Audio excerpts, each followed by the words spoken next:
seminar secara nasional di zona waktu yang berbeda, itu bisa saja. Nah, itu akan kembali ke kita ya, seberapa gigih kita atau seberapa seberapa tangguh kita untuk menyerap informasi tadi. Nah, secara ini saya rasa harusnya di ke depan ini tidak, misalnya ketinggalan itu tidak selisih jauh gitu.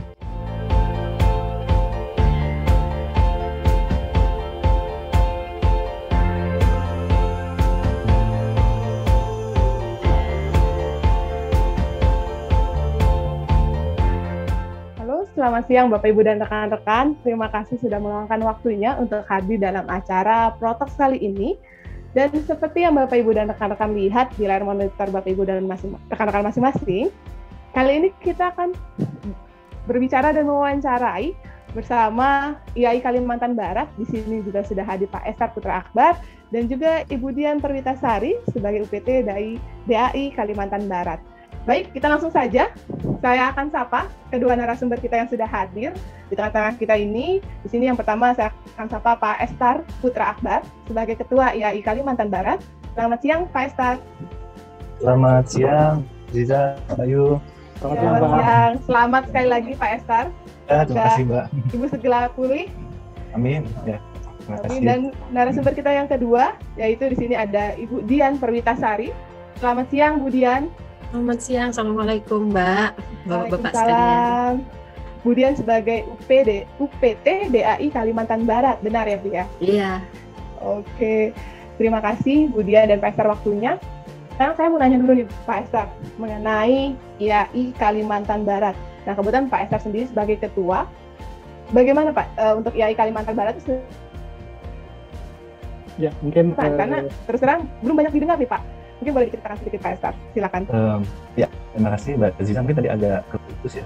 Mungkin tadi saya nangkapnya kayaknya gambaran ya, IAI Kalimantan Barat ya. Betul. Oh ya, mungkin nanti saya sampaikan ini ya secara sekilas di hari ini. Jadi lebih mengenal ya, kemarin kita sempat awal diskusi. Awalnya kami kenal Katalopo itu dari Pak Denny, Ketua IAI Jakarta. Jadi ini coba kontak Pak Bayu, mungkin akan bisa lebih banyak lah terbuka link-linknya ya. Kemarin di Desember 2021 kita sempat mencoba mencari relasi untuk sponsorship kegiatan-kegiatan kami di Kalimantan Barat, dan juga itu kebetulan ya tadi ternyata di Kalimantan Barat ada juga ya IAI ya, atau Ikatan Arsiteknya. Ya ada, kita secara usia ya muda, sudah cukup berumur ya, 32 tahun, jadi nanti di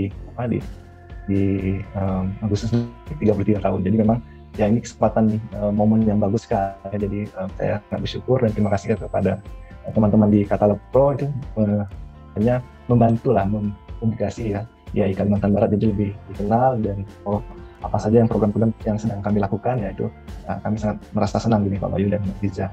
Sama-sama Pak Estar. Nanti akan saya secara singkat saya paparkan sebelum nanti di slide-nya ya. Baik, terima kasih Pak Bayu izin untuk menyampaikan beberapa gambaran singkat ya tentang profil Ikatan Arsitek Indonesia Provinsi Kalimantan Barat.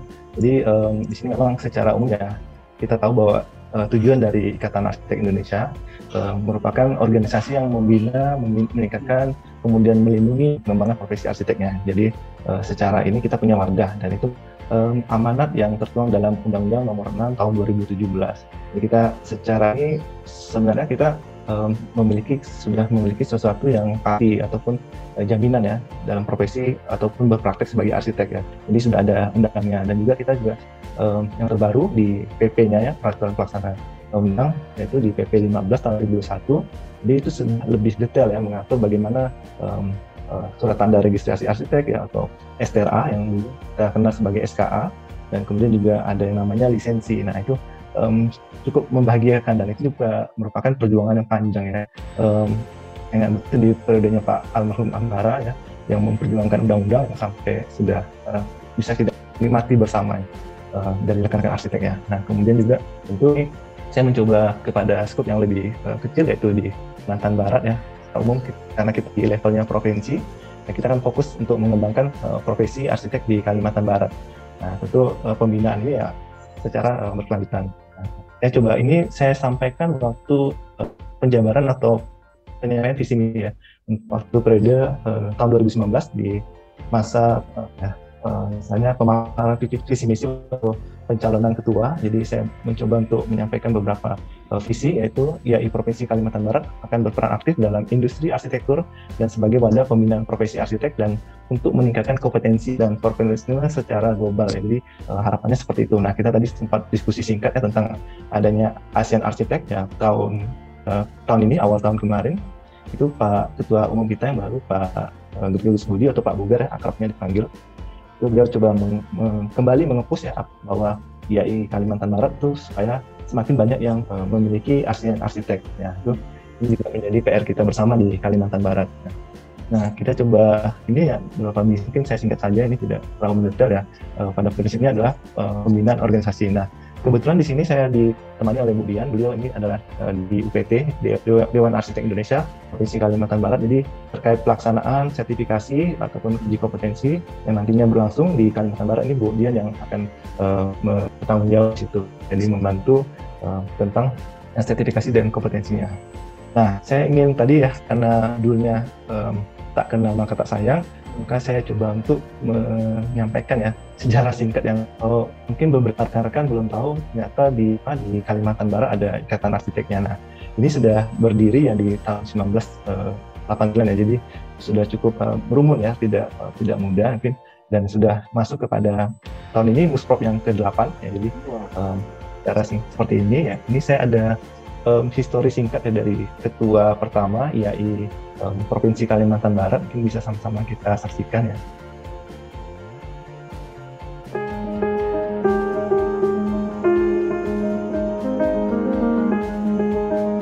Nah, ini Pak almarhum Said Jafar ya, lahir di Pontianak tahun 1942, dari lulusan Tangan Bandung.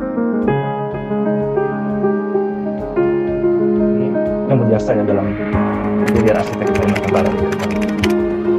Ini ada beberapa karya, jadi ini di Taman Mini Indonesia Indah, Pavilion Kalimantan Barat, di mana juga di sana. Ini kantor gubernurnya, ini karya beliau. Ini ada Mengelis, dan lagu mungkin kita kenal. Ini ada yang pulang makan. Nah, ini museum Kalimantan Barat. Stadion. Nah, ini tagline yang beliau sampaikan dari hasil wawancara dengan anaknya. Kemudian right. Nah, ini saya coba masuk ke slide selanjutnya, itu beberapa ketua-ketua IAI yang pernah memimpin di Kalimantan Barat.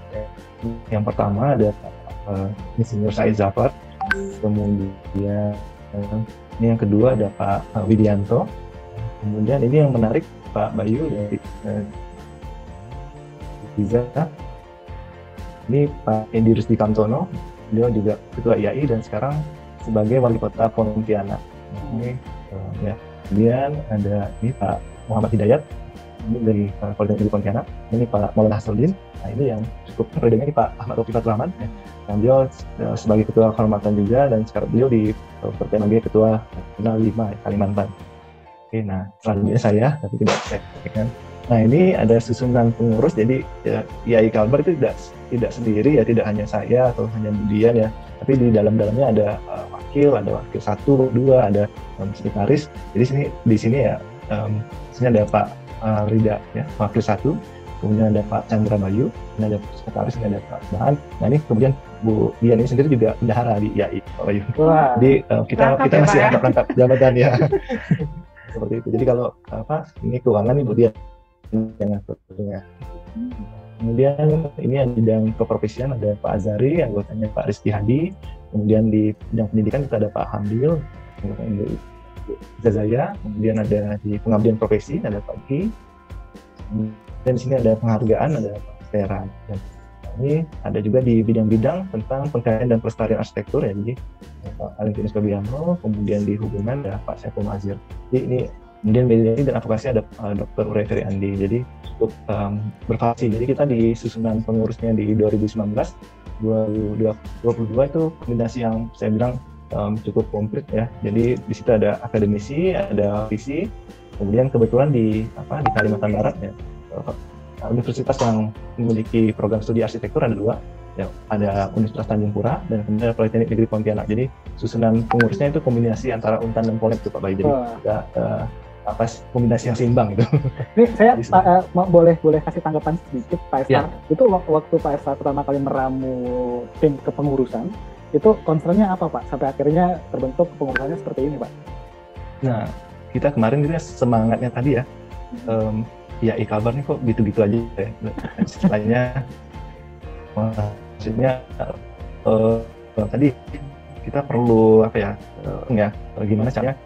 Pertama kan kemarin ya, tantangan sebelumnya waktu 2019 itu kan kita masih mentok pada misalnya di asosiasi profesi lain itu masih ada yang mengeluarkan sertifikat sertifikat arsitek ya 101 itu. Nah, setelah kita di PP itu keluar ya PP 15 itu sudah tidak ada lagi yang misalnya bisa mengeluarkan sertifikat tadi. Jadi hanya di Dewan Arsitek. Jadi sebenarnya ya harusnya lebih mudah mungkin karena dulu itu ya IAI dikenal mungkin sulit, dia harus ikut ujian, dia harus ada beberapa tahapan portofolio yang dilengkapi, kemudian ada wawancara. Jadi mungkin karena mungkin perlu cepat atau apa, saya kurang tahu juga. Jadi mungkin IAI kurang diminati. Nah, sekarang harusnya lebih mudah gitu. Nah, jadi yang terbesit di saya adalah tadi ya arsitek Kalbar itu ada gitu. Jadi dari Kalbar kita punya orang-orang yang misalnya kompeten di bidang arsitektur. Nah, makanya di sini kita coba rangkul ya, dan kita coba ini juga regenerasi juga istilahnya rekan-rekan yang masih muda-muda kita ajak bergabung sehingga semangat tempurnya itu lebih tinggi gitu Pak Bayu. Iya, betul, setuju tuh Pak. Apalagi untuk menarik itu ya Pak ya, apalagi untuk menarik anggota-anggota muda yang baru gitu. Ya, itu kita coba ini karena secara ini ya dengan adanya yang muda-muda ini biasanya bisa lebih cepat gitu, gesit geraknya kan. Kita butuhnya itu. Nah, walaupun memang ya tetap ada kendala dan seterusnya. Tadi memang target di 2022 ini kalau saya nanti udah di sini. Nah, ini tadi rencana strategis yang saya coba paparkan di waktu misalnya pencalonan itu. Saya coba yang pertama itu di tahun pertama ya di 2019-2020 lebih kepada perbaikan internal kepengurusan. Jadi saya coba untuk secara bidang-bidang itu semuanya bisa bersih. Jadi administrasi itu bisa lengkap dan seterusnya. Nah, itu yang kita coba fokuskan. Nah, di tahun kedua kita coba penguatan ya organisasi dan kepengurusan. Jadi kita coba sudah mulai tertib dan seterusnya secara administrasi tentu. Nah, ini beberapa target yang kita coba ini kalau saya coba highlight di sini ada PPAR ya, MOU PPAR sudah terlaksana dengan Universitas Tanjung Pura. Jadi insya Allah di tahun depan mungkin ya kita sudah bisa melangsungkan program studi pendidikan profesi arsitek di Universitas Tanjung Pura. Nah, jadi itu masuk ke dalam itu dong Pak ya, berarti masuk ke dalam salah satu mata kuliah atau dia prodi sendiri. Jadi prodi sendiri dan jadi nanti mungkin akan kalau mungkin di teman-teman yang dari AI sudah tahu ya, mungkin saya tambahkan saja singkat sekilasnya. Jadi kalau zaman kita saya lulus satu ya udah misalnya 4 tahun selesai. Kalau mau mengambil gelar profesinya ya udah kita cari sendiri, kita kumpulkan portofolio sendiri, kita ajukan sendiri. Nah, program ini sebenarnya mulai tahun 2016. Jadi beberapa itu kalau nggak salah saya di Sumatera itu sudah usul ya, Sumatera Utara ya, misalnya usul ya. Nah, itu sudah melaksanakan program pendidikan profesi arsitek pertama dia. Nah, kemudian kalau di Jawa sudah cukup banyak ya, di UGM, di UII, ITB ya, itu sudah banyak. Nah, kalau di Kalimantan sendiri kebetulan untuk di MOU-nya itu memang sudah Palangkaraya sudah, di Lambung Mangkurat sudah, kemudian ya di Tanjung Pura sudah. Jadi sekarang tinggal nge-push kepada di pelaksanaan untuk di prodinya ya. Jadi di-nya sudah jalan, itu masih belum. Jadi di Kalimantan memang belum. Jadi kita coba kejarkan supaya paling tidak di Kalimantannya, di Pulau Kalimantan itu sudah ada satu prodi PPAR yang jalan atau pendidikan profesi arsitek yang sudah jalan. Nanti kita coba targetkan dengan Universitas Tanjung Pura di tahun depan. Nah, mungkin sekarang masih di babak kurikulumnya. Nah, ini mungkin agak terhendat ini di TACB atau Tim Ahli Cagar Budaya. Kita masih agak mandek, jadi belum berjalan. Nah, kemudian di tahun ini tahun 2022 ini kebetulan nih saya ketemu Pak Bayu ini merupakan ekspansi. Jadi target ekspansi kita ini tercapai nih dengan bantuan Katalog Pro. Jadi kita coba ekspansi bagaimana IAI Kalbar ya sudah coba untuk berani ya, istilahnya kita secara internal organisasi sudah kuat atau secara ini ya, walaupun hal-hal minor yang masih harus kita perbaiki. Nah, misalnya kita ekspansi tadi kita coba untuk lebih publikasi ya, kegiatan-kegiatan dan jadi relasi-relasi yang itu yang ingin kita bangun itu mulai terjalin. Nah ini ternyata di mana kita punya niat, ternyata jalannya ada saja ya. Dan istilahnya di tahun terakhir, ketemu juga nih di yang mungkin ini jadi menjadi jalan yang nantinya bisa membantu ya. Tadi karena di tahun ini, di tahun ketiga ini harapan saya adalah secara ini IAI Kalbar punya kemandirian secara finansial. Jadi secara finansial dia tidak tergantung lagi kepada iuran anggota. Nah seperti itu. Kalau saya ini kan sempat singgung ya dari apa yang disampaikan oleh ketua sebelumnya Pak Keterana. Kayaknya di luar Jawa nih punya sekretariat di lantai itu kayaknya cuma IAI Kalbar katanya. Jadi seperti itu. Jadi ternyata di luar Jawa ini punya sekretariat IAI di lantai 6. Nah, ini kebetulan di gedung Aneka Pavilion lantai 6. Pak, nanti kapan-kapan kalau kena boleh ya, Pak. Ini aja ke sini. Kita akan mampir ya Pak. Ya, semoga nanti Borneo City Forum. Itu saya lanjut lagi. Saya mau kita bahas dikit. menarik ulas lebih dalam mengenai festival itu Pak. Betul. Ya. Nah, sebelum itu mungkin saya masih nampar sedikit lagi. Jadi di sini saya coba sampaikan ya sekilas ya mungkin masukan. Jadi kegiatan sudah terlaksana ya. Jadi ini beberapa dokumentasi. Nah, kita sudah kerjasama juga dengan Anabata yang di tahun 2020 ya. Jadi itu kita dengan Anabata jadi IAI Kalbar ya. Nah ini kegiatan untuk mengembangkan keprofesian secara berkelanjutan itu kita sudah rutin. Kemudian pelatihan BIM Arsitek kita kerjasama dengan Applicat ya. Kemudian juga beberapa seminar seperti dengan Universitas Tanjung Pura kita laksanakan juga dengan pemerintah provinsi setempat. Nah ini juga kegiatan kita, salah satunya PKM kita pengabdian kepada masyarakat, kita bekerja sama dengan Politeknik Negeri Pontianak. Nah ini yang gambar ini formasi pengurus kita ini di sini ya. Ini di gedung Aneka Pavilion di sekitar kita lantai 6. Kemudian kegiatan seperti sayembara juga kita sudah langsungkan ya tahun 2020. Sayembara Masjid Agung Singkawang. Jadi kita juga sekaligus membantu di proses DED-nya. Jadi IAI Kalbar membantu di proses DED-nya. Nah sekarang sudah tahap pelaksanaan sudah jalan. Jadi kita mengawal ya. Pemenangnya Pak Yori Antar. Tahu Pak Bayu ya? Pak Yori Antar. Mas Yori ya. Pak Yori ya. Ya, jadi berapa kali kita diskusi seharusnya untuk mendetailkan desain. Pak Yori sangat support di sini. Jadi benar meluangkan waktunya. Jadi kita meetingnya itu di atas jam 9 malam Pak Bayu ya meeting. Jadi Pak Yori luar biasa jam terbangnya itu. Bahkan dia sebelum berangkat untuk waktu itu ada kegiatan dia sempat ini juga. Kemudian ini di tahun 2020 ya, jadi beberapa ini di 2020 kita sudah melangsungkan beberapa MOU dengan pemerintah Singkawang, kemudian dengan Universitas Tanjung Pura terkait di PPAR-nya, kemudian ya kegiatan rutin kita ya pengembangan keprofesian berkelanjutan strata, dulu masih namanya strata ya, strata 1, 2, 3, 4, 5, 6, kemudian sekarang jadinya PKA ya, pengembangan keprofesian berkelanjutan. Ini juga ada pelatihan di Masdiket untuk mahasiswa pertama kita dengan Applicat ya. Nah yang jadi ini di akhir 2021 Desember kita coba penjajakan dengan Pak Gubernur. Kebetulan waktu itu kita ditemui oleh Pak Wakil Gubernur. Jadi untuk pelaksanaan lisensi.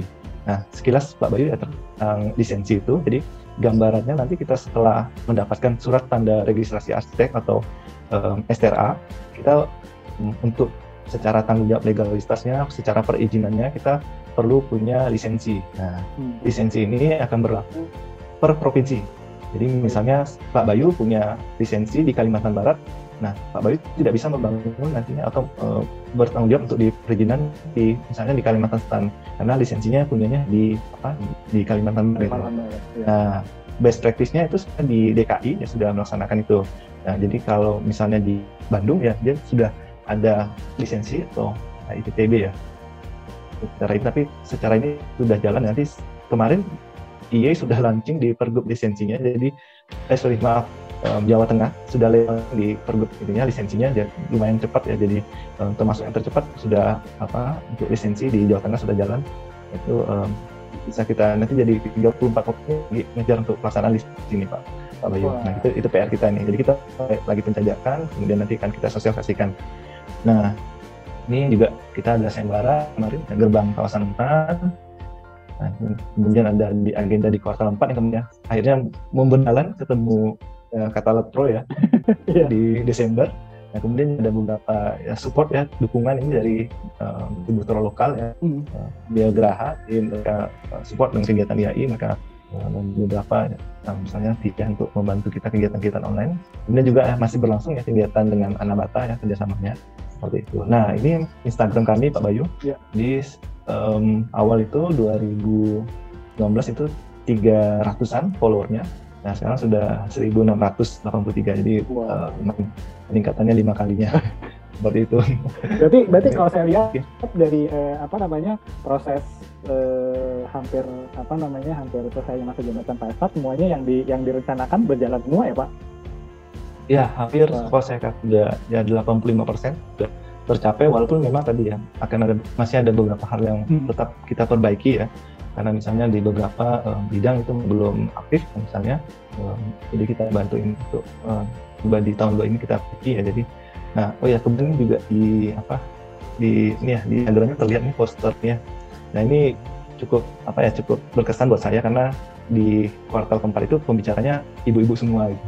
Jadi kemarin itu sempat ini juga lumayan buat viral, jadi kabar nih pembicaranya semuanya ini ibu-ibu nih, sempat ini lumayan berkesan juga, dan itu lumayan juga jadinya yang ikutnya. Nah kemudian ini terkait rencana kami ya di IAICA di tahun 2022, mungkin ini kita coba ya, ini sekilas atau peran besarnya Pak Bayu. Jadi di 2022 ini ada beberapa agenda yang kita coba laksanakan ya. Ini agenda rutin ya, rapat anggota. Kemudian ini Pak Bayu mungkin bisa saya sedikit highlight ya di galeri arsitektur. Nah sekedar barang singkat, jadi IAICA itu berada di gedung Aneka Pavilion. Di situ adalah main banyak ya galeri-galeri furnitur, salah satunya Informa. Nah itu menjadi prospek besar buat saya, karena itu akan ada orang datang mencari furnitur, dan situ harapan saya orang yang datang situ juga akan mau cari misalnya produk-produk arsitektur. Jadi di sini saya sebut galeri arsitektur. Jadi di situ juga menjadi bagian wadah untuk promosi karya. Jadi rekan-rekan arsitek nantinya bisa misalnya memajang karyanya di situ. Jadi di sekretariat kami awalnya kita utuh ya 10 sekretariat, sekarang kita lagi bagi 2. Nah ini yang lagi kita push nih untuk cari media-media atau misalnya produk-produk yang mau ikut isi di situ. Nah dalam saya gini nanti akan ini boleh Pak ya teman-teman ya. Produk atau mungkin di sini ada brand-brand material building yang mereka tertarik untuk istilahnya mau campaign atau mau taruh material jadi sana. Iya.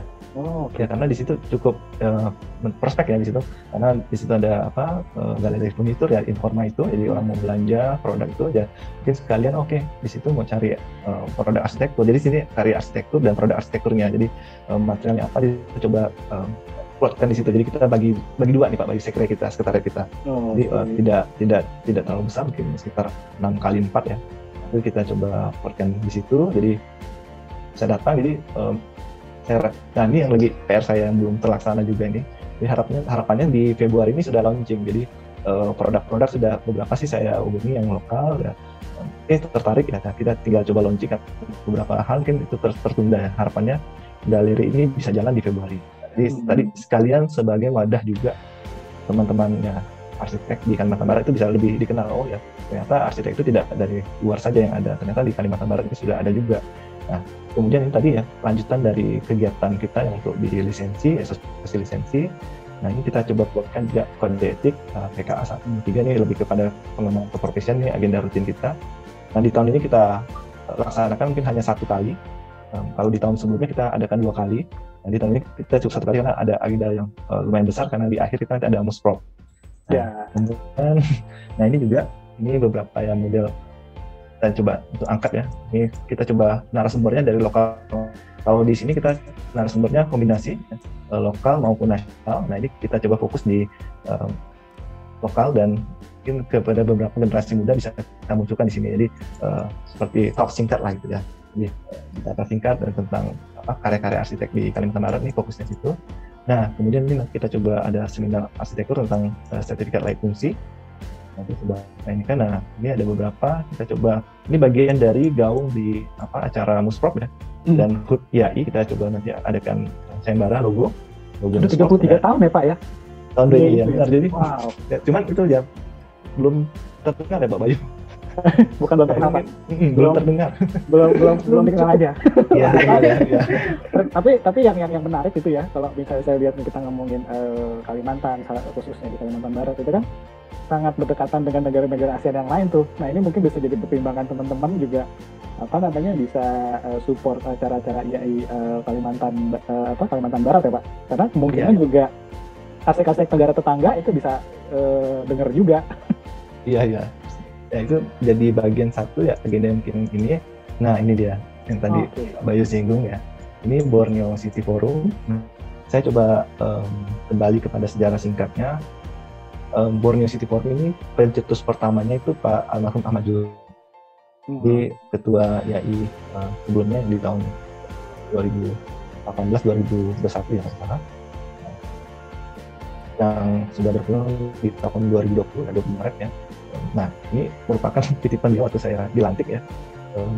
Star ini coba adakan satu forum di level ya ini jatuhnya sebenarnya lebih bisa internasional ya, tapi dia bahasanya untuk menyatukan ya negara-negara yang ada di Kalimantan.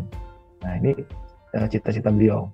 Nah dalam gambarannya adalah nanti dia berharap di situ ada pimpinan dari atau kepala pemerintah daerah, misalnya wali kota, di situ dia bercerita atau menyampaikan gambaran tentang kotanya, perkembangan kotanya.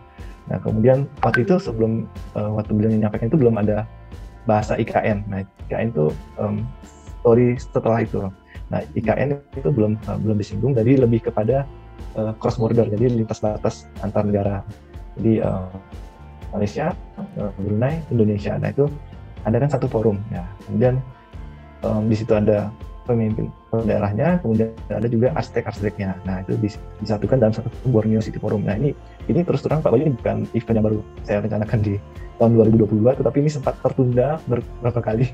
Jadi memang di 2020 itu awalnya kita sudah mau launching itu, tapi COVID ya di situ di bulan Maret, wah itu akhirnya kita benar-benar lumayan ya, baru istilahnya kita baru mau coba berdiri ya, baru periode baru, kemudian tiba-tiba hadir COVID ya Pak. Itu ya. Salah satu tantangan terbesar Pak Estar kalau gitu pas Bapak terpilih di 2019, nggak lama COVID masuk ya Pak. Nah ya 2019 itu sedikit challenging-nya Pak. Pada saat itu pasti wah ini lumayan agak challenging ya Pak pada saat itu. Iya benar karena kita istilahnya secara ini mungkin kita perlu dalam arti karena waktu itu kita coba untuk nge-push ya supaya Ikatan Arsitek Indonesia di Provinsi Kalimantan Barat itu bisa istilahnya lebih mapan ya di situ. Nah begitu kita ingin mencoba itu ya mungkin ya cobaan itu ya, pasti ada jalan keluarnya. Nah kita coba untuk mengambil strategi tadi salah satunya memang kita sempat mandek itu benar-benar mandek full di Tambulan itu kita tidak berani mengadakan kegiatan secara ini ya offline ya sampai sekarang ya akhirnya kita coba untuk karena Pontianak itu sempat berapa kali zona merah memang itu kita benar-benar tantangan besar di situ. Nah akhirnya tadi Zoom salah satunya ya Zoom itu kita semua ya selain mengenal adanya Zoom, ternyata bisa nih kita buat. Nah, tapi tadi challenging-nya Pak Bayu ternyata akibatnya apa? Kita malah bisa lebih dikenal secara nasional. Karena hampir setiap kegiatan IAI Kalbar itu diikuti oleh rekan-rekan dari IAI di luar Kalimantan. Ya, di Kalimantan Timur, di Bali, di Sumatera, di Papua juga ikut. Jadi kita malah jadi ya di balik itu ada hikmahnya, malah kita jadi lebih terbuka gitu ya. Nah tadi gimana strateginya kita secara online tadi. Nah tapi memang beberapa distributor lokal masih belum bisa untuk ya dia lebih tertarik yang acara offline beberapa. Belum terbiasa ya Pak ya. Belum terbiasa memang ya, di lokal itu. Jadi kita kemarin ya itu salah satu tantangan juga ya. Nah itu mungkin kedepannya di Borneo City Forum ini bisa kombinasi ya dari lokal dari nasional itu bisa berkontribusi di acara ini. Nah betul. Awalnya itu tadi kembali ke Borneo City Forum itu akan dilaksanakan di Kota Pontianak Pak Bayu. Karena Kota Pontianak ibu kota provinsinya. Nah tapi akhirnya kita sepertinya akan pindah nih ke Singkawang. Nah, kenapa akhirnya diputuskan pindah ke Singkawang nih Pak? Dari awal di Pontianak. Awalnya di Pontianak. Jadi ceritanya tadi dari MOU tadi yang kita bantu di Sayembara Masjid Agung. Akhirnya ngomong ke situ, Bu Wali menawarkan, ya udah di sini aja venue-nya, tempatnya di Singkawang aja. Nah, mungkin secara ini juga Singkawang lebih dikenal ya sebagai kota paling bahasanya paling populer Pak, atau paling paling dekat dengan tetangga mungkin Pak. Paling rukun lah, paling toleran, okay. Paling toleran. Jadi secara ini juga mungkin akan lebih menarik. Nah, harapannya tadi akan lebih banyak menarik orang-orang lebih datang tuh ke acara tersebut. Nah, ini mungkin jadi PR besar Borneo City Forum di periode terakhir. Kemudian sebelum itu kita masuk ke sini di Musprok. Nah, itu di 19 September. Nah, ini mungkin juga perlu banyak sekali sponsor dan seterusnya yang untuk mensukseskan acara ini. Jadi kolaborasi tentu cukup banyak. Nah, kemudian ya itu yang mungkin gambaran singkatnya ya dari agenda di tahun ini ya. Nah, itu ya profil singkatnya. Kemudian juga mungkin yang beberapa belum tahu, jadi ini IAI, jadi secara nasional dengan dibantu oleh 34 provinsi di waktu itu di tahun 2020 untuk akreditasi. Jadi hanya asosiasi profesi yang terakreditasi oleh PUPR yang bisa untuk melakukan uji kompetensi. Nah, seperti itu, atau mengeluarkan SKA. Jadi IAI ini yang terlisensi Pak, atau terakreditasi. Jadi itu yang mungkin belum pernah lihat ya sertifikat akreditasinya. Dan seperti itu. Mungkin sekian dari saya. Ini kemudian mungkin bisa menambahkan ya untuk di gambaran ya. Nah, ini mungkin lebih ke praktik arsitekturnya ya Bu Dian ya. Nah, mungkin sebelum kita pindah ke Bu Dian, saya boleh sedikit menambahkan tanggapan mengenai yang Borneo City Forum itu. Ya. Nah, mungkin Bu Dian juga boleh menambahkan juga Bu, karena pasti kan Bu Dian juga ikut membantu Pak Estar gitu ya untuk terselenggaranya nanti Borneo City Forum ini. Nah, saya yang menariknya adalah bukan bicaranya temanya adalah Kalimantan Barat Forum, tapi Borneo. Nah, di Borneo itu kan kita tahu ada 3 negara ya, Pak Estar. Nah, waktu itu pada saat kita ngomongin Borneo City Forum itu yang mencetuskan almarhum Pak Juhara gitu ya, kita tahu bersama. Nah, sekarang prosesnya apakah sudah dikomunikasikan juga ke mungkin asosiasi di negara-negara tetangga kita Pak, gitu ya, akhirnya nanti bisa berkolaborasi di festival itu Pak? Ya, untuk sementara kemarin ya, jadi ceritanya itu kita sudah buat grup ya, waktu di tahun 2020 itu di Februari. Jadi Pak almarhum membuat grupnya, jadi dari Malaysia, Brunei sudah bergabung. Nah, kita coba tuh menyiapkan Maret tuh 27 Maret tuh beliau berpulang. Jadi itu ceritanya langsung buyar. Nah, seperti itu. Jadi karena itu lebih kepada relasinya almarhum ya, rekan-rekan yang di situ. Jadi kita akan coba mulai lagi dari nol, tapi kita sudah mulai untuk koordinasi dengan IAI yang berada di Kalimantan. Nah, seperti kemarin kita sempat koordinasi juga dengan IAI Kalimantan Timur, karena sepertinya IAI Kalimantan Timur tertarik untuk menjadi tuan rumah juga. Nah, saya izin ke Pak Ombang untuk coba bisa melaksanakan amanat almarhum di Kalimantan Barat. Oh ya, nggak apa-apa. Jadi karena di Kalimantan Timur lagi giatnya ini Pak IKN. Jadi IKN ini lagi euforik ini ya, semangatnya lagi tinggi lah. Jadi secara ini tadi kita baru koordinasi level IAI Provinsi Kalimantan Barat dan Kalimantan yang lainnya. Nah, ke depan nanti kita akan coba begitu siapan di Sumatera, mungkin di Februari kita coba untuk on-kan kembali ya, karena di beberapa itu masih ada teman-teman yang dari Brunei kalau salah itu masih ada di grup WA-nya, karena beberapa itu sudah di grup WA-nya itu sudah begitu tak lama berpulang, setelah beberapa minggu kemudian itu sudah itu ya seperti itu ya ceritanya. Jadi ya semoga di 2022 ini bisa berjalan dan lancar gitu. Amin Pak. Mudah-mudahan setelah jadi persiapannya masih seperti itu. Amin ya, insyaallah. Ya mudah-mudahan setelah sesi ngobrol bareng kita ini nanti mungkin ada teman-teman dari Malaysia atau Brunei bisa dengar, dan nanti kita bisa kolaborasi lagi bersama mereka Pak. Gitu. Ya. Tapi tadi sangat menarik loh Pak ini. Jadi mungkin jadi kebayang saya tuh karena di Kalimantan ada Malaysia juga, ada Brunei-nya. Sebetulnya bangsa profesi arsitek di Kalimantan Barat khususnya itu sebetulnya bisa lebih besar ya Pak ya, gitu, karena mungkin aja ada investor dari negara-negara tetangga kita yang mau membuat proyek-proyeknya di Kalimantan Barat ya Pak. Iya, sejauh ini secara building ya Bu Dian juga ya, itu masih belum terlalu terlihat, tapi yang di sawit Pak itu lebih itu sementara itu mungkin Sultan ya Pak ya di sana ya Pak. Iya. Ya, mungkin seperti itu, tapi ya harapannya tadi ada satu istilahnya kesepakatan bersama ya, kita yang profesi arsitek ya di Pulau Kalimantan ya, karena kita tahu Kalimantan itu paru-paru dunia gitu. Mungkin kita mencoba ya diramu dalam satu University Forum nanti akan seperti apa harapannya. Tadi saya sempat terbaca di chat ini, mungkin ada yang menanyakan soal ini proses lisensi ya, konversi ya. Dia mungkin pas ini kayaknya. Saya Budian dari PT nih.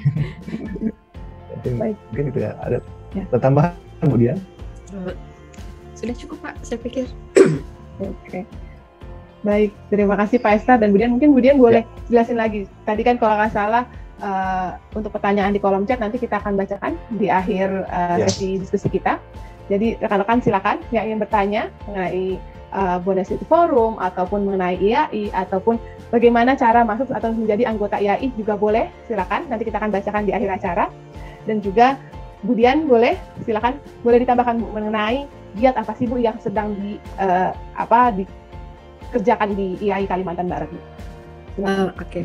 Mungkin di sini kita ngelihat bahwa IAI Kalbar lagi banyak sekali kerjasama, berusaha untuk melakukan kerjasama dengan beberapa pihak, terutama untuk sponsorship, untuk kita melakukan berbagai macam kegiatan, Mbak. Ya, misalnya kayak kemarin kan kita lagi, kalau bisa tahun ini bisa lisensi sudah bisa ada yang namanya MOU dengan pemerintah provinsi supaya nanti orang-orang atau rekan-rekan arsitek yang memiliki STRA itu mereka sudah bisa memegang lisensi di tahun ini. Kemudian gimana caranya juga STRA itu bisa digunakan untuk proyek-proyek, misalnya terutama lelang pemerintah ya. Kalau pekerjaan swasta sih itu nggak ada masalah. Jadi karena kebanyakan kalau proyek-proyek swasta itu malah mereka memang cenderungnya mau pakai SKA atau mau pakai STRA itu tidak apa-apa. Nah, tapi kan yang bermasalah kalau di daerah itu adalah proyek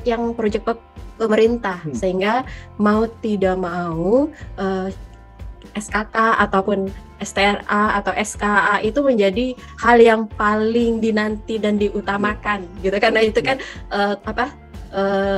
hajat hidup ya. Jadi gimana caranya nanti yang punya STRA dan lain sebagainya itu harus bisa digunakan untuk lelang dan lain sebagainya. Nah, setelah habis dari STRA kita harus lanjut naik yang namanya lisensi. Nah, lisensi ini sendiri tadi saya lihat ada beberapa pertanyaan mengenai lisensi itu seperti apa. Nah, kalau lisensi itu yang mengeluarkan itu adalah memang pemerintah provinsi.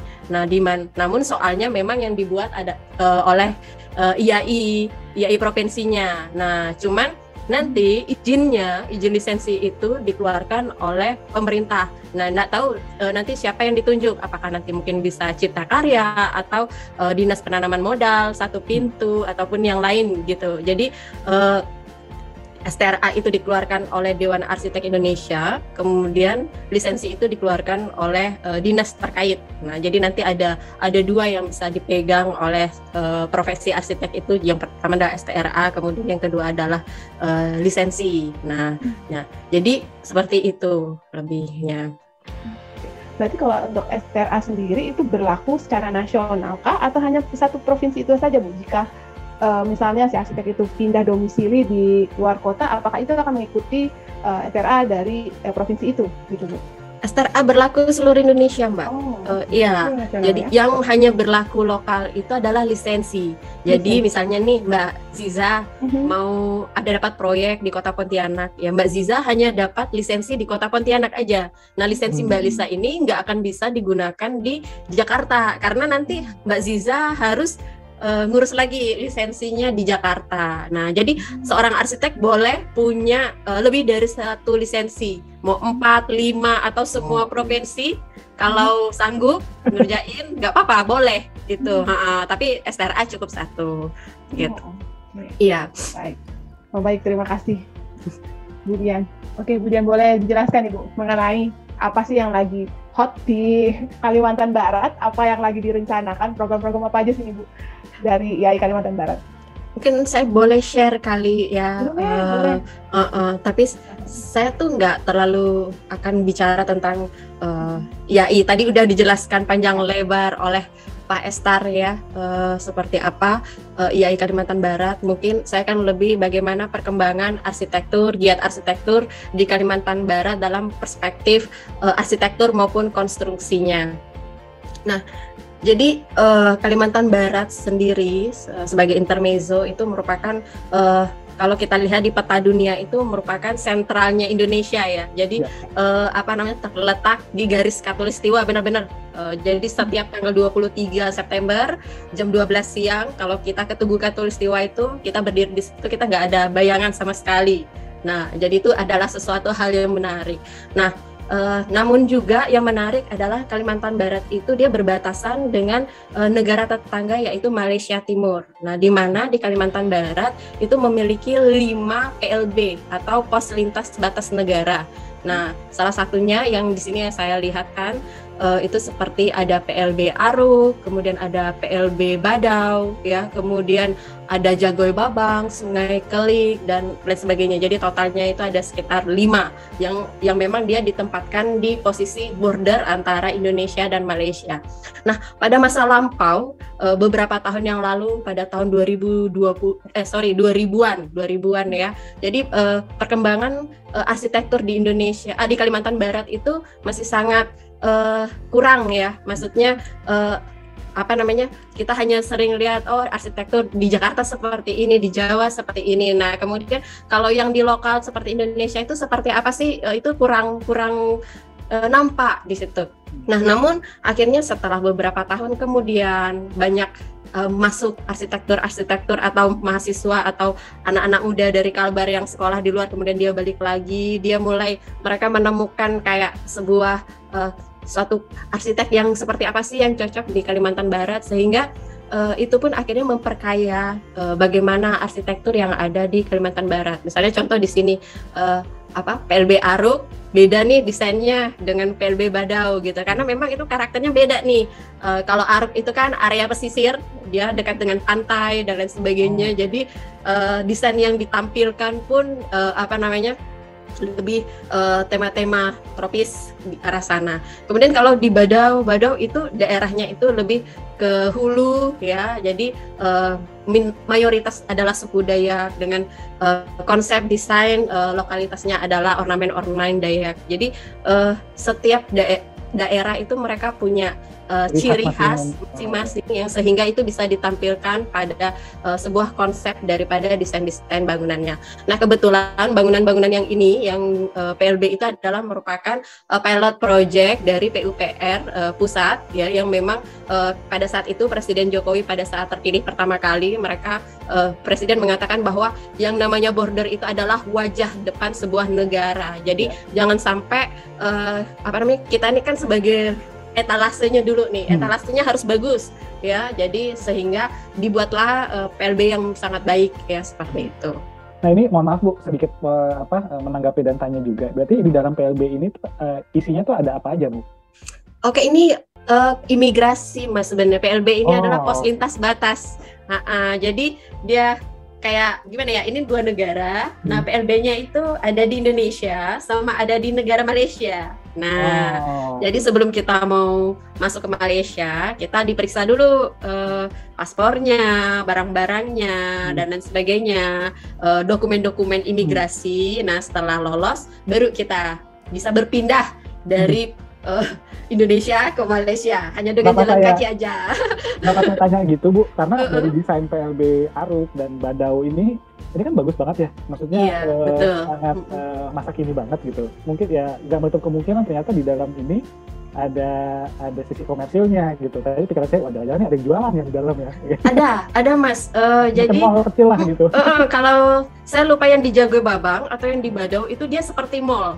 Ya, dia bikinnya suasananya kayak mall. Mungkin gambarnya nggak saya tampilkan di sini. Ya, jadi memang suasananya itu bagus sekali seperti mall. Nah, memang dibikinnya itu kesannya tuh mewah supaya nggak kalah dengan yang di Malaysia, karena di Malaysia itu juga bagus sekali dia pos lintas batasnya. Jadi supaya tidak kalah dengan yang Malaysia punya, seperti itu. Nah, tapi yang punya PLB itu bukan cuman ada di Kalbar aja, di Kaltara ada, karena memang Kaltara langsung berbatasan juga dengan Malaysia, ya seperti itu.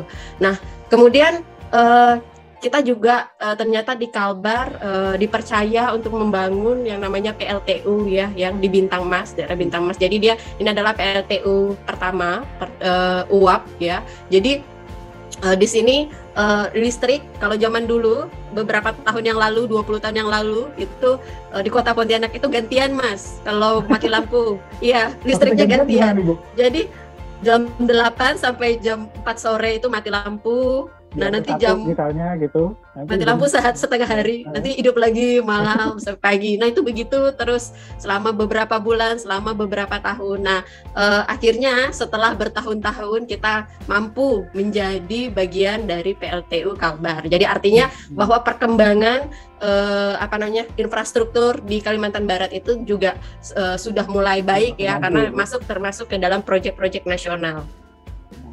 Nah, kemudian selain itu juga perkembangan yang lain adalah infrastruktur ya. Jadi daerah Kalimantan Barat itu banyak sekali kabupaten ya. Nah, kalau mau kabupaten ke kabupaten itu ada bandaranya gitu. Jadi ini salah satunya misalnya bandara tipe C ya, yang di Tebelian Sintang. Nah, ini fungsinya itu ya untuk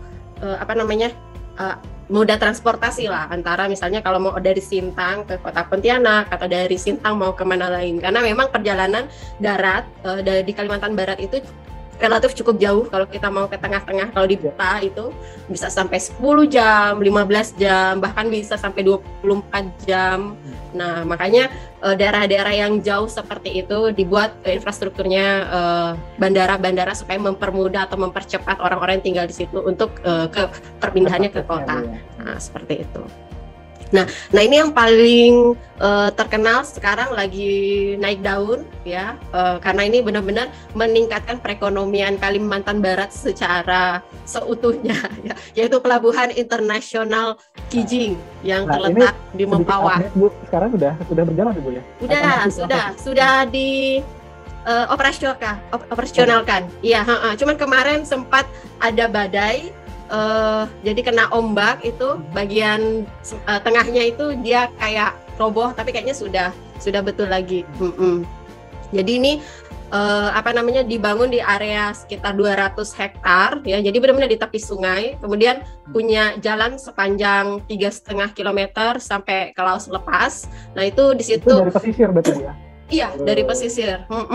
Nah, kenapa sampai 3,5 meter ke pantai Laut Lepas? Karena memang agak dangkal Mas sebelah pesisirnya. Jadi kapal-kapal kan yang datang besar ya.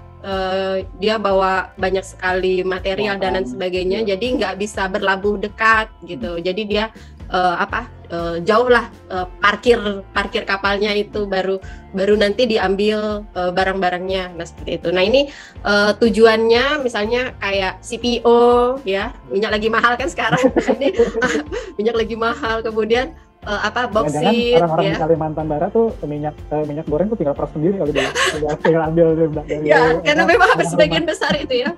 Hampir sebagian besar banyak warga tuh yang punya kayak kebun sawit pribadi. Serius Bu, itu benar? Ya, ada beberapa Mas, ada ya. Jadi berapa hektar gitu ditanamin sawit. Nah, kayak begitu. Nah, kemudian selain itu sorry, kedengaran nggak Mas? Ya. Kedengarannya oke, baik. Nah, kemudian ini juga untuk membawa boksit ya, misalnya kita mau impor.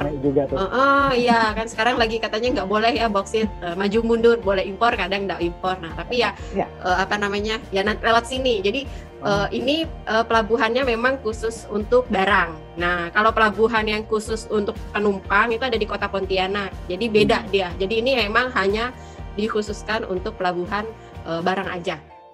Seperti itu. Nah di sini jadi pembangunan di Kalbar itu sendiri banyak sekali ya isu-isu strategisnya, terutama berdasarkan dengan siapa yang menjadi pemimpinnya ya kan. Nah, kalau dari Gubernur Kalbar kita Pak Sutarmiji itu dia mau ada 9 hal yang harus menjadi prioritas di Kalimantan Barat. Yang pertama yang sudah pasti harus ada jalan nasional yang bisa mengakses kawasan industri itu ke Pelabuhan Kijing. Kemudian bagaimana sarana air bersihnya. Kemudian di daerah tersebut juga harus menyediakan SMK Teknologi Pengolahan Industri Sawit, karena memang kita terkenal sekali dengan sawit ya. hampir setiap kabupaten itu pasti punya yang namanya perkebunan sawit. Nah, kemudian daerah pesisir misalnya seperti Temajo itu sedang lagi gencar-gencarnya wisata pulau-pulaunya, karena di sana ini Mas, dari daerah-daerah misalnya kayak dari Jogja ya, mahasiswa KKN dari UGM, dari UI, kemarin UPI itu pada KKN di sana di Temajo itu. Dan memang daerahnya bagus sekali, biru sekali dan dekat dengan Malaysia kan, Temajo ini. Kemudian ada percepatan pembangunan kawasan industri, lalu nanti mau dibuat pembangunan politeknik di kawasan perbatasan ya, pembangunan jembatan Kapuas 3, lalu percepatan pelayanan dasar listrik untuk Desa Gelap Gulita dan pembangunan drainase. Namun sekarang yang menjadi prioritas yang akan segera dilaksanakan, yang pasti yang pertama harus bikin jembatan Kapuas 3. Jadi Kota Pontianak ini agak unik Mas. Jadi kalau mau ke satu tempat ke seberang gitu, itu harus lewat jembatan ya, jadi unik. Jadi harus nyebrangin Sungai Kapuas. Nah, jadi gambarannya kayak New York ya Bu ya? Ya, model-model kayak gitu ya, sedikit seperti itu lah. Ya betul.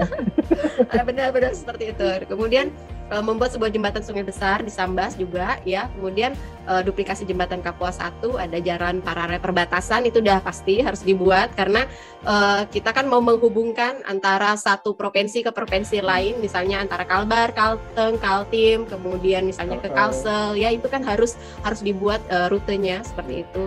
Kemudian membuat pembangunan jalan tol Pontianak Singkawang, karena memang Singkawang ini kan mau ada bandara baru. Nah, jadi gimana caranya nanti dari Pontianak ke Singkawang itu nggak perlu lewat jalan biasa, tapi sudah cukup lewat jalan tol kalau kita mau ke bandara.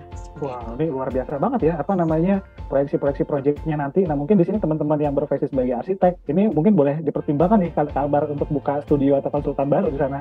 Atau teman-teman dari produk gitu ya, nah siap-siap nih. Kalbar bisa jadi salah satu target distribusinya juga nih. Ya, betul sekali. Nah, selain infrastruktur yang tadi udah saya sebutkan, perkembangan arsitektur di Kalimantan Barat, Kota Pontianak ataupun kota-kota yang lain itu juga sudah sangat baik sekali. Terbukti misalnya sekarang Universitas Tanjung Pura itu dia sudah bagus sekali kampusnya, sudah sangat modern, sudah sangat green dan lain sebagainya. Desainnya juga futuristik ya, tidak ketinggalan zaman ya, sangat instagramable dan lain-lain. Kemudian bangunan-bangunan tinggi juga sudah banyak di Pontianak atau di Kalbar juga sudah lebih dari 14 lantai, 15 lantai. Mungkin nanti ke depannya bisa sampai 20-30 lantai. Ya, dulu pada tahun awal 2000-an orang-orang tidak percaya, ahli konstruktur itu nggak percaya bahwa di Pontianak itu bisa dibangun bangunan lebih dari 10 lantai, karena kan jenis tanahnya itu adalah tanah lembek gambut ya, karena kan kalau gambut itu kan sifatnya dia banyak airnya. Jadi semakin gali, semakin airnya semakin banyak. Jadi orang nggak percaya. Namun kenyataannya teknologi semakin maju, segala macam. Akhirnya bangunan-bangunan tinggi pun sudah bisa dibangun lah di kota kita. Kemudian saya jadi mau tanya deh Bu. Tadi kan mungkin yang Budian sampaikan proyek-proyeknya itu kan infrastruktur yang mungkin kebanyakan itu adalah proyek-proyek dari pemerintahan. Tapi kalau dari sisi swastanya gitu, mungkin pengembang-pengembang perumahan gitu ya, yang mungkin kayak kita tahu bersama gitu, ada yang besar-besar ada Sinarmas, Ciputra dan sebagainya. Apakah mereka sudah mulai masuk Bu ke Kalimantan Barat gitu ya? Sudah Pak, sudah. Jadi misalnya ini sebentar saya ada sedikit. Nah ini salah satunya ya. Jadi ini Ciputra, yes Ciputra. Jadi ada satu perumahan yang disebut sebagai Citra Gardena Aneka. Nah ini menarik sekali, dia seperti sebuah gated community yang terletak tidak jauh dari bandara ya. Di situ semuanya ada clubhouse dan lain sebagainya. Desainnya juga sudah macam-macam saya lihat ya. Dan ini pemasarannya juga cukup baik ya saya lihat, karena kemarin saya pernah nanya beberapa dengan yang marketingnya, itu ada beberapa yang sudah laris ya, sold out gitu beberapa. Nah itu juga sudah oke lah menurut saya. Oh ternyata daya beli masyarakat kota Pontianak juga sudah cukup baik. Nah kemudian ada beberapa misalnya kayak green sintetis itu kalau tidak salah itu dia dari Jakarta tapi nggak nggak begitu familiar juga sih kalau nggak salah. Tapi dia sudah berani juga bikin perumahan yang besar sekali di tengah kota Pontianak ya, dengan harga, kalau di tengah kota kan harga lahan sangat mahal sekali ya. Jadi dia sudah berani membuat di situ dan apa namanya ya juga ada juga yang beli gitu loh, walaupun kata orang bilang pembelian menurun apa lain sebagainya ya, tapi tetap aja laris gitu, perumahan tetap jalan karena sepertinya kalau untuk perumahan masih belum bubble ya kalau untuk di kota Pontianak, jadi masih baik itu perumahan yang hunian tinggi, yang rate-nya tinggi atau rate sedang atau rate rendah itu tetap laris aja seperti itu. Gitu. Jadi dan menurut saya Pontianak ataupun Kalimantan Barat itu salah satu prospek yang paling besar yang untuk bisa dijadikan sebagai tempat untuk berinvestasi juga, karena memang saya lihat banyak juga orang-orang dari Jakarta, dari Jawa ya, itu yang mereka banyak datang ke sini untuk bikin usaha dan lain sebagainya. Karena itu bisa kita lihat dari misalnya kayak tempat-tempat wisata yang baru. Nah itu kan dulunya kan di Pontianak belum ada tuh model-model kayak tempat wisata seperti resort. Nah sekarang itu sudah mulai berkembang yang ke arah-arah sana. Jangan-jangan malah lebih mahal di sana Ibu daripada Jakarta tempat untuk wisatanya. Karena setahu saya yang tadi Budian sempat bilang pulau-pulau itu kalau nggak salah kan sempat dijulukin kayak Raja Ampatnya Kalimantan. Oh, yang Temaju ya? Yeah. Yang Temaju. Standar sih Mas, kan bisa diakses pakai kendaraan pribadi, jadi lebih hemat. Kalau Raja Ampat kan kita harus naik pesawat dan sebagainya ya kan. Kalau itu masih bisa diakses dengan jalan. Tapi kalau mungkin Pulau Temaju itu kita memang harus nyebrang. Tapi itu pun nyebrangnya nggak lama, mungkin hanya sekitar 45 sampai 1 jam perjalanan. Nah, yang penting tergantung cuaca. Kalau kalau airnya nggak terlalu tinggi itu aman. Kalau airnya tinggi biasanya disuruh tunggu dulu surut baru kita bisa berjalan. Dan itu bagus sekali pantainya. Seperti itu. Wow, jadi menarik. Iya, kemudian kalau untuk bicara tentang kota ya, walaupun Pontianak juga sudah lumayan maju ya, sudah banyak bangunan high rise gitu kan, tapi tak lupa tetap masih ada unsur-unsur lokal yang tetap dipertahankan, misalnya seperti Senghi, pelabuhan, nah seperti itu tetap itu. Jadi biar tetap geliat kota lamanya itu tetap selalu ada gitu. Jadi walaupun kita hidup dalam zaman modern, tapi memang ada beberapa spot-spot yang tradisional itu yang masih dipertahankan. Ya, betul sekali. Nah, bisa kayak seperti ini. Jadi membangun pun udah nggak gencar langsung. Oh, semua serba modern seperti itu enggak. Tapi tetap harus ada unsur-unsur lokal. Jadi memang ada aturan di tempat kami itu semua bangunan itu kalau bisa ada unsur lokalitasnya. Jadi itu sudah mengikat gitu Mas. Jadi mau bangun arsitek, mau bangun apapun, misalnya mau bangun sekolah, mau bangun pasar, mau bangun apapun, tetap harus dia ada yang namanya nilai lokalitas. Terserah bebas apa aja. Misalnya dia bisa dari skin bangunan, kemudian misal dari konsep dan filosofis, apapun itu. Yang penting ada nilai lokalitasnya di situ. Wah, kayaknya mungkin mudah-mudahan tahun ini atau tahun depan kita bisa mampir aja. Ya mampir seperti itu di Pontianak.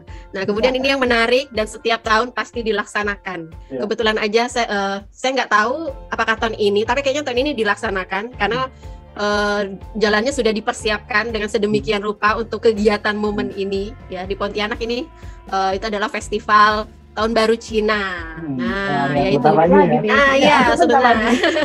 Nah, ini jadi kita dilaksanakan di 2 tempat biasanya, di Singkawang, kemudian sama di Kota Pontianak. Tapi kalau di Kota Pontianak itu lebih cenderungnya kayak festival makan, festival kuliner. Nah, seperti itu. Tapi nuansa Tahun Baru Cina. Jadi ini dibangun di perempatan jalan yang memang dikosongkan ya. Jadi di situ nanti festivalnya akan diadakan. Jadi ada barongsai, kemudian ada festival kuliner dan lain sebagainya. Nah, ini benar-benar di tengah kota. Tengah kota dan berlangsung acaranya. Kalau dulu sebelum pandemi itu sekitar kurang lebih 1 minggu sampai 10 hari. Nah, kalau sekarang mungkin karena pandemi ya dibatasi sampai sore aja kali, habis itu besok lagi lanjut gitu. Tapi sekarang sudah mulai persiapan daerahnya. Jadi lagi suasananya lagi siap-siap untuk perayaan Imlek atau Xinjiang nih, bakalan seru banget Ibu di sana. Iya, karena kalau dulu waktu sebelum pandemi Mas, ini ramai sekali. Jadi dulu ada istilahnya naga bangun ya. Jadi naga itu kan jalan kalau di dalam Saya juga nggak terlalu tahu kepercayaan Cina, tapi ada istilahnya naga. Naganya tuh jalan, bangun gitu kan, dia jalan keliling-keliling diarak gitu kan. Nah, seperti itu dulu di Pontianak itu diaraknya. Nah, sekarang saya nggak tahu dia diaraknya di mana, di Singkawang atau di Pontianak. Nah kalau yang ini di Singkawang. Nah, ini wajib kalau misalnya ke Pontianak wajib juga ke Singkawang karena budayanya, karena di sana kental juga dengan budaya Cinanya ya. Jadi inilah yang menjadi wisatanya Kota Singkawang. Makanya kita Borneo City Forum maunya di Singkawang ya, supaya juga ini nih mengenalkan lebih meriah seperti itu. Jadi bisa mengenalkan Kota Singkawang itu seperti apa, dan sangat menarik karena di kota ini yaitu tadi kota paling toleran se-Indonesia. Jadi semua suku di situ benar-benar nggak ada masalah, berjalan apa adanya dan santai aja gitu. Nah seperti itu. Oke, mungkin itu aja yang bisa saya sampaikan tentang perkembangan arsitektur dan konstruksi di Kalimantan Barat. Jadi kalau misalnya orang bilang Kalimantan di mana sih gitu, kadang banyak pertanyaan ya, kadang-kadang muncul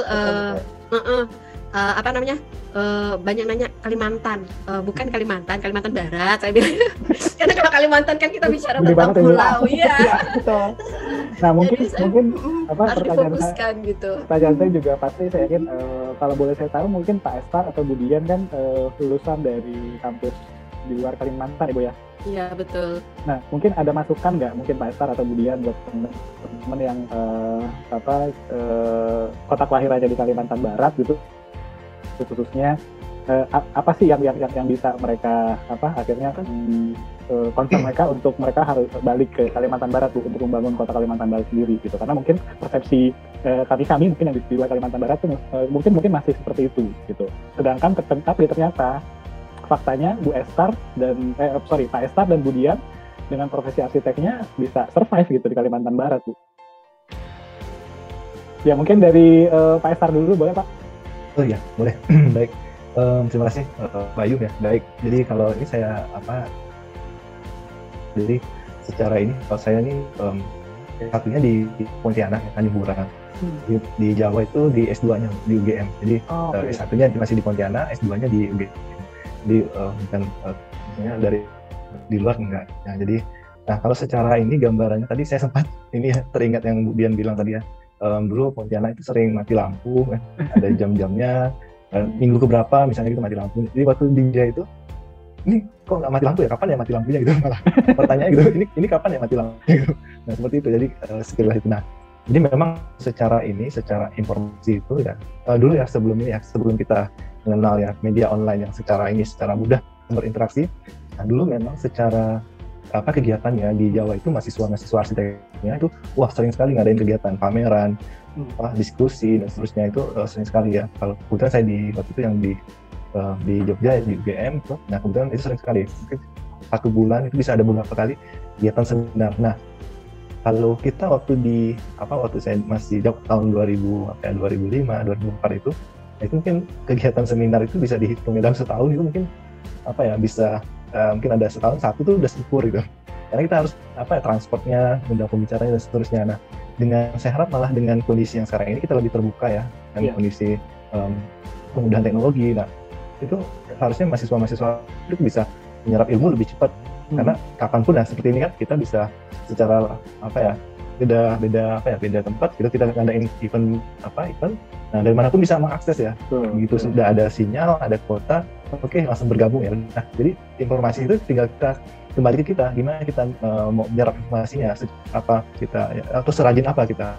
Nah itu kembali ke kita. Nah kalau dulu memang terus terang sulit ya. Bahkan dulu zamannya warnet mungkin Pak Bayu ya. Zamannya warnet kita harus nunggu, kalau mau ke warnet itu nunggu antri. Udah antrian ke berapa gitu ya. Mungkin belum anak zaman sekarang udah di tangan mereka udah warnet, Telkom gitu kan, di tangan mereka sudah ada informasi, tinggal gunakan handphone itu mau cari apapun ada di situ. Nah mungkin itu sesuatu perubahan yang rasa bisa bernilai positif. Nah kalau bedanya tadi kebetulan mungkin di Kalimantan ya, yang arsitektur ya, saya fokus di arsitekturnya. Jadi baru ada 2 ya, di universitasnya ada di Tanjung Pura, kemudian di Politekniknya itu ada Politeknik Negeri Pontianak. Jadi yang ada prodi arsitekturnya. Nah, secara gesekan dalam arti yang positif ya. Jadi mungkin mahasiswa kalau Jawa itu universitasnya banyak ya. Misalnya kita katakan di Jogja aja, udah ada dari UGM, ada II, IY.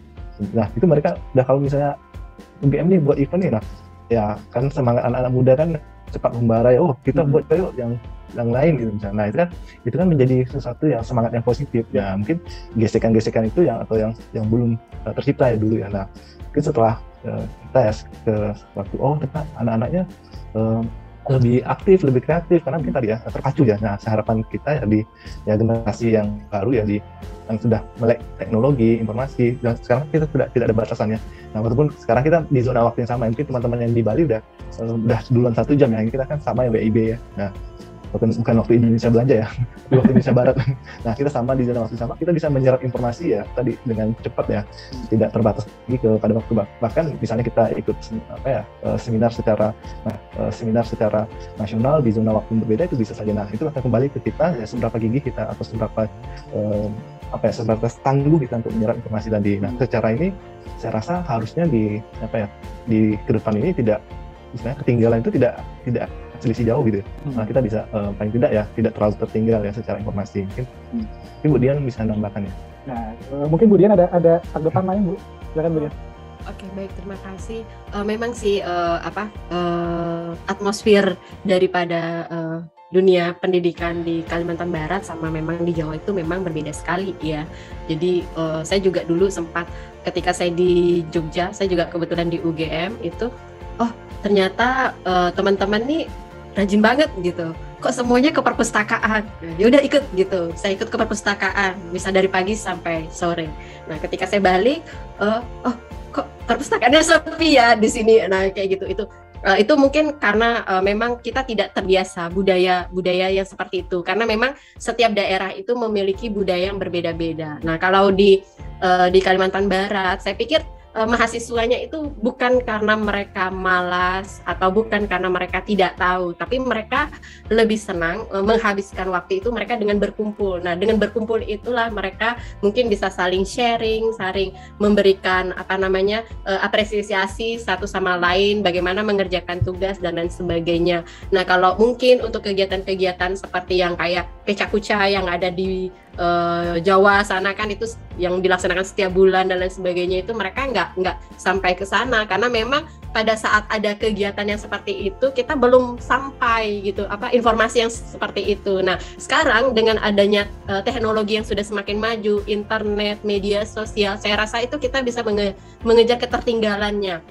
Jadi saya melihat bahwa ternyata nggak beda jauh kok dengan apa yang ada di Jawa. Jadi sekarang misalnya lagi apa nih informasi arsitektur seperti apa sih yang ada di Jawa. Nah, kita juga dapat. Nah, yang jadi kendala adalah memang karena jarak akhirnya materialnya belum sampai ke arah sini. Nah, seperti itu. Jadi seperti itu sih lebih Mas Bayu. Jadi kalau informasi saya rasa nggak ada masalah. Sama semuanya mahasiswa mendapatkan informasi yang sama. Cuman memang fasilitasnya aja yang beda. Kalau di Jawa kan memang fasilitasnya sangat mumpuni ya, karena universitasnya juga bagus-bagus dan lain sebagainya. Memang didesain untuk kondisi belajar yang sangat baik. Nah, kalau di daerah itu kan memang infrastruktur pendidikannya masih belum begitu sebaik yang ada di Jawa, sehingga ya kita belajar dengan kondisi apa yang ada dulu nih kita pergunakan. Tapi kemampuan menggambar misalnya seperti paling gampang ya kita SketchUp atau komputer lah ya, menggunakan computerized segala macam, ya itu kurang lebih sama, kemampuan gambarnya sama dan lain sebagainya. Saya pikir nggak ada masalah, cuman memang informasi aja yang yang menyerapnya itu agak berbeda gitu, karena iklimnya yang membuat hal seperti itu. Kalau di Jawa kan pokoknya dikit-dikit belajar, dikit-dikit diskusi, pokoknya kan seperti itu ya. Kalau di sini mahasiswanya belum terbiasa aja. Tapi saya pikir lambat laun juga pasti mahasiswa seperti itu, karena beberapa tahun lalu itu ada mahasiswa dari Universitas Tanjung Pura itu mereka juara bambu kreasi bambu, ya nasional gitu. Jadi 2 kali berturut-turut itu menjadi juara nasional kreasi bambu, arsitektur bambu, dan itu sebuah penghargaan yang baik sekali untuk putra daerah ya. Artinya bahwa kita nggak kalah dengan mahasiswa luar, bahwa di Kalbar juga mampu loh. Padahal arsitektur bambu itu kan bukan arsitektur tradisional kita, ya. Kita kan lebih ke kayu harusnya. Nah, tapi ternyata mampu bisa bersaing dengan daerah lain sehingga kita bisa menjadi nomor 1 pada bidang arsitektur bambu. Seperti itu. Nanti tadi Bu Dian sempat ada eksplisit menyampaikan mungkin kalau untuk kualitas desainnya nggak kalah gitu ya. Tapi kadang-kadang yang jadi kendala adalah ketersediaan material ya Bu. Iya, biasanya seperti itu. Kan kalau arsitek kan gini Mas, kita desain nih kan, kadang ngedesain, kita pakai material apa ya kan, ya segala macam material. Ternyata di lapangan pada saat kita survei, material ini nggak ada, harus didatangkan. Oke, nunggu sekian bulan, 2 bulan baru datang, bla bla bla. Nah itu kan mandeknya di waktu ya sebenarnya. Tapi saya pikir nggak ada permasalahan tidak selesai, walaupun lama pasti dikerjakan. Setuju Bu Dian. Mudah-mudahan dengan kita sudah berkenalan, jadi teman-teman produk material juga sudah tahu gitu, untuk ke Kalimantan Barat bisa menghubungi Bu Dian dan Pak Estar gitu ya, untuk bisa berkomunikasi juga dengan teman-teman arsitek yang ada di Kalimantan Barat seperti itu. Nah mungkin sekali lagi terima kasih kita sampaikan Bu Dian, Pak Estar untuk sharingnya di sesi kita kali ini.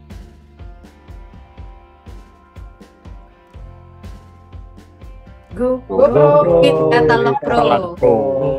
Oke, terima kasih. Sekali lagi terima kasih saya ucapkan kepada Pak Estar, Bu Dian atas waktunya dan kesempatannya, dan juga saya ucapkan terima kasih kepada Bapak Ibu dan rekan-rekan yang sudah meluangkan waktu hadir di acara Protos kali ini. Dan sampai jumpa di acara Protos berikutnya dan juga Product of the Week. Dan jangan lupa untuk selalu saksikan program lainnya, yaitu ada Special Talk Show bersama Dulux Profesional tanggal 11 Februari jam 2 siang. Bersama narasumber kita ada Pak Budiman Hendro Purnomo dari Duta Cermat Mandiri dan juga Stephanie dari perwakilan Dulux Regional Belanda. Seperti itu. Baik, sampai jumpa kembali. Assalamualaikum warahmatullahi wabarakatuh. Selamat sore.